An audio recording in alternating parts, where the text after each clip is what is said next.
Hello preschool, it's Miss Alyssa here in Occupational Therapy. I'm here to show you what we will be doing in OT the week of March 29th. Welcome back. I hope you had a great spring break and I missed you guys and I'm glad to see you again. We're going to start with our bin number 1 and I have an activity today that's going to build hand strength and use of the radial side of the hand.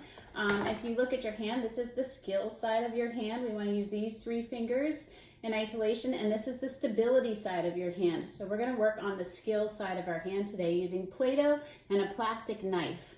So I also have a paper plate so I don't get my table all dirty with Play-Doh. So you can use any kind of a piece of cardboard or a paper plate or even a tray to put down, a cookie tray. And you'll need some Play-Doh. And we're going to take that Play-Doh out.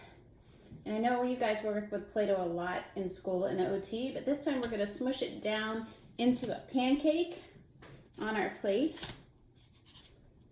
And you can even stand up and work on your shoulder strength to push this down into a pancake. Make it as flat as you can. So it looks like that when you're done. And then you're going to take a plastic knife. I know this looks like metal, but it's actually made out of plastic. And we're going to work on extending our index finger on the top of our knives to cut. So when you push down, I don't want you to hold your knife like a shovel. I want you to extend your index finger on top. And we're going to practice just slicing our Play-Doh. So we need to use our non-dominant hand to stabilize the plate or the tray. And we're just going to practice slicing down, just like we're cutting a pizza or cookie dough. So when you're done, you'll have some nice slices like that, and then you can turn your plate and go the other way. And you can feel how keeping your finger extended on the top of your knife helps with your cutting and your control. And that's what we're going to do for our hand warm-up this week. So you guys can try that at home, and you can take some more time to do that on your own. And when you're done, you might have these little pieces. You can practice rolling those into little peas to work on your in-hand manipulation skills. So there's a lot you can do with this activity and have a lot of fun. So we're all done with our warm-up, bin number 1. We're going to move on to bin number 2. And we're going to make some spring chicks using a paper plate, some yellow paper, some brown paper, and a blue crayon, a scrap of orange. You'll need your scissors and your glue for this one. So I have my paper plate. And the first thing we're going to do is use some broken crayons to draw a horizontal line. I know you guys have that on your IEPs as a goal, so you can use any color crayon. And I keep a bin of broken crayons because they really promote that proper radial grasp for writing. So don't throw away your old crayons. Keep them in a bag and use them to color. So I made 2 dots. We're going to practice connecting those dots to draw a horizontal line across, tracking left to right, that pre-reading skill. And it will look like that when you're done. Then you're going to take that nice broken blue crayon, and I'm going to use it on its side like a crayon rub to make a blue sky. So I'm going to choose the top half of my paper plate. And again, we're using that skill side of the hand. Digits 1, 2, and 3 are your thumb, your index, and your middle finger to color.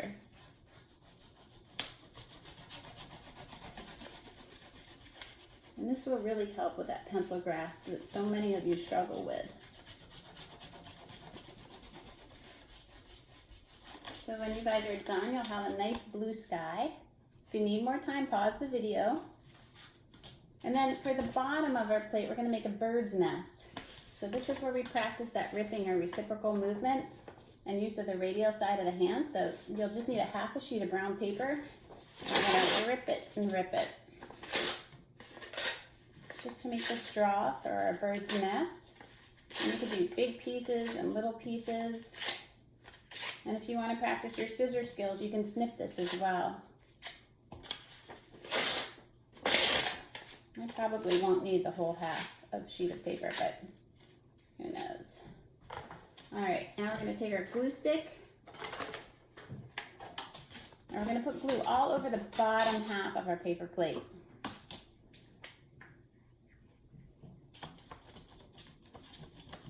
Make sure you push hard and use a lot of glue. And I like the purple glue because it shows you where you're putting your glue. When you're done, it will look like that. Then we're going to take those little pieces of brown paper that we ripped and make a nest.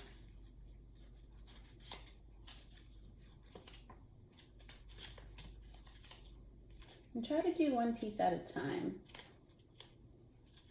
You don't want to scoop up all of the pieces of brown paper at once and just plop them on the plate, because that defeats the purpose of this project, which is working on our fine motor skills. And even the little ones can do this project at home. You might need to pre-cut your chicks, but other than that, they can do the ripping and the coloring or scribbling. We have some kids just learning to scribble on paper in preschool. So it can be adjusted to anyone's need, this project.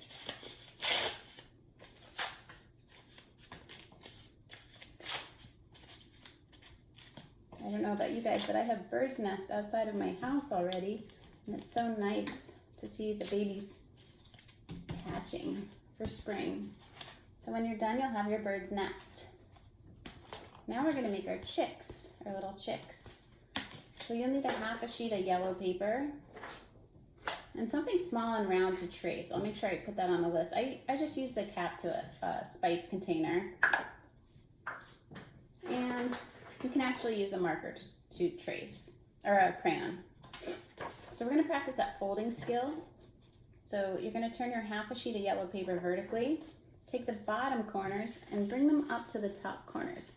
And try to match them up. And push down to form that crease. So it'll look like a card when you're done. And you're going to take that cap or that round object to trace, small round object, and take your crayon or marker and trace around to make a circle. And you can draw the circle on your own too if you don't have something to trace. It'll look like that when you're done. Grab your scissors. Make sure you're holding them the right way. Thumbs up, goes down in the little hole. Practice opening and closing all the way up to the ceiling before you cut your paper. And now you can start cutting. So make sure you keep your paper folded when you're cutting out your chicks. So you'll have two when you're done.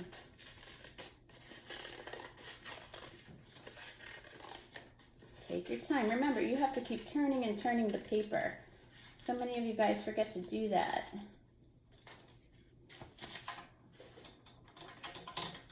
And when you're done, you have two yellow circles.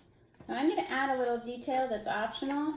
I'm going to add some wings to my chicks. I'm going to cut here and cut here. And just kind of fold them up to look like little wings. And this could be good practice just snipping paper if mom or dad cut the circle for you. And snip. And fold them up. Just little wings.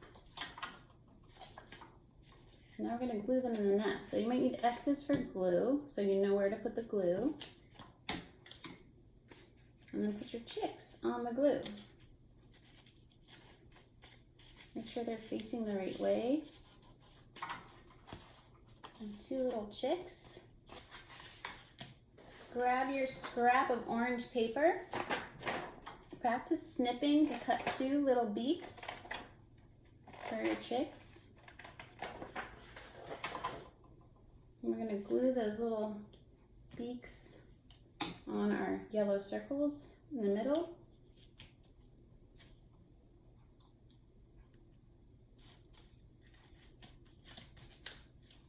It'll look like that when you're done. And then grab a black crayon or a dark colored crayon and practice making small circles for eyes.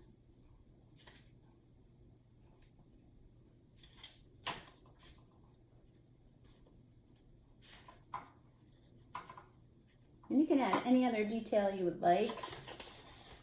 If you want to add little eyelashes or eyebrows or make a smile, you can make it your own. And you have two little chicks, a nice spring craft. We're done with bin number 2. We're going to clean up our mess.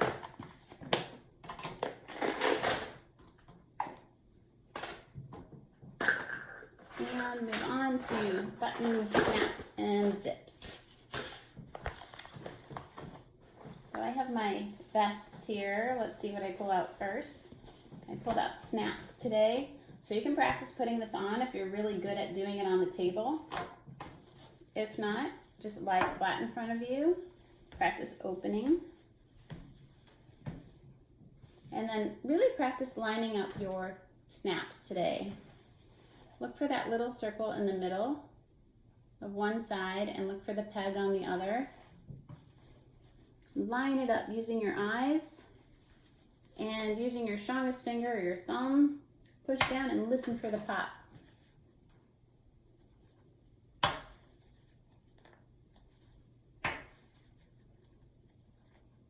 Pop. And we snapped. Next is zipping. So you can put on your garment, your jacket, or your hoodie. Make sure you're using your thumbs up to hold your zipper.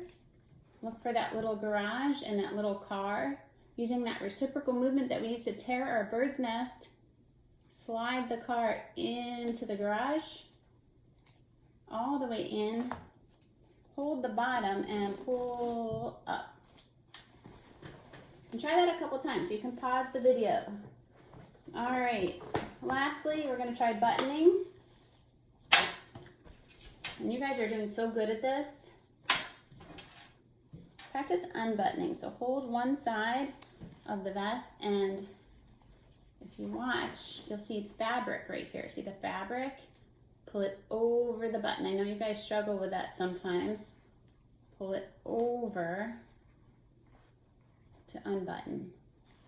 And then to button, just like a piggy bank, pick up your button like it's a coin, push it into the hole on the other side, look on the other side, peekaboo, pinch and pull it through. Again, peekaboo, pull it through. 2 more. And last one. Peekaboo, pull it through. And you buttoned. Good job, guys. I will see you in person or in our virtual visit later this week. There's no school Friday, but you can still use this video for practice. Thanks for joining me and have a great rest of your day.